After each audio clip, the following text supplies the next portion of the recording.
Përshëndetje fëmijë. Sot kam vendosur të lexoj një tjetër histori për ju nga libri Histori me aventura. Historia që kam zgjedhur sot flet për një lepurush çapkën i cili merr pjesë në një konkurs. Ta dëgjoj me vëmendje se për çfarë bëhet fjalë. Historia titullohet Konkursi i Madh. Lepurushi Heri sapo kishte ardhur në fshatin Pylli i Bukur, që të gjente shok, mendoi të regjistrohej në konkursin e madh të kopshtarisë. Sapo u regjistrua, ai mendoi se e kishte në xhep fitoren. Duhet lexuar mirë rregullorja, përshpëriti zonja Lunders mes dy dhëmbëve prerës. Duhet të respektuar natyra patjetër. No problem, tha Heri, që kërceu mbi patinën e tij elektrike dhe shkoi drejt te tregu ku shiteshin fara dhe artikuj të tjerë kopshtarie. Çfarë perimesh do të mbillte? Midis kungulleshkave, rrepave të brishta dhe domateve, ai zgjodhi të mbillte karrota. U kthye në shtëpi, e zbrasi qesen me fara mbi tryezë dhe mori lupën, e zgjodhi farën më të madhe. Të tjerat i hodhi me një lëvizje të putrës. Tani duhet të zgjidhte vendin ku do të mbillte farën. S'duhet të kishte as shumë diell e as shumë hije.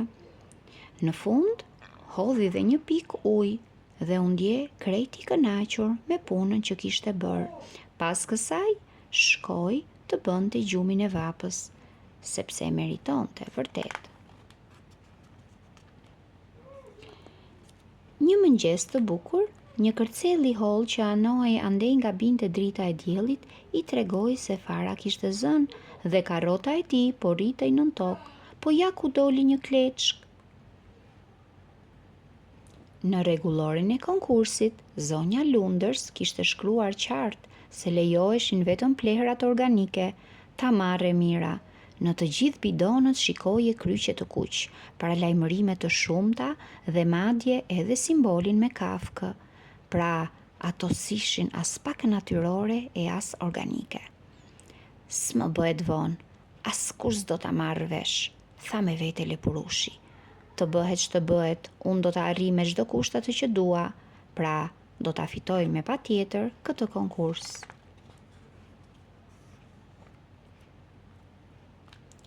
Përzierja kimike veproi shumë mirë.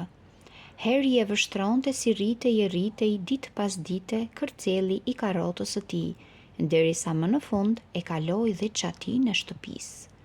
Atëherë mendoi se kishte ardhur koha ta shkulte karrotën e tij të çmuar dhe ta bënte gati për ta paraqitur në konkurs. Ajo ishte vërtet gjigande.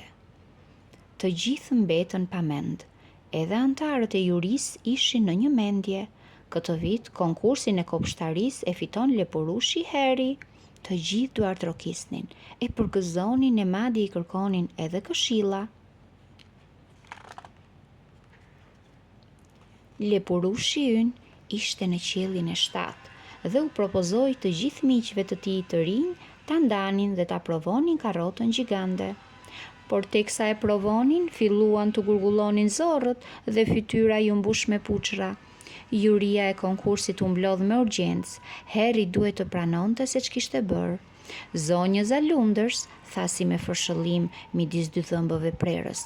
Heri, s'ke vepruar hiç mirë, por ne e kuptojmë se ti je i ri këtu dhe doje të zije miq. Na ka prekur shumë mendimi që ti doje ta ndaje me ne këtë karrotë, ndaj vendosëm. Për një javë rresht, çdo ditë, ti do të na ndihmosh në punët e kopshtarisë. Kështu ne do të mësojmë si të respektosh natyrën. Heri i lehtësuar nisi t'i ngrinte pak veshët e varur. Sot, fal miqve të tij të rinj, ai është një lepurush i përgjegjshëm, një kopshtar i shkëlqyer dhe një mbrojtës i zellshëm i natyrës dhe i të gjithë gjallësave të saj. Dhe këtu përfundon kjo histori e këndshme, e cila uroj t'ju ketë pëlqyer.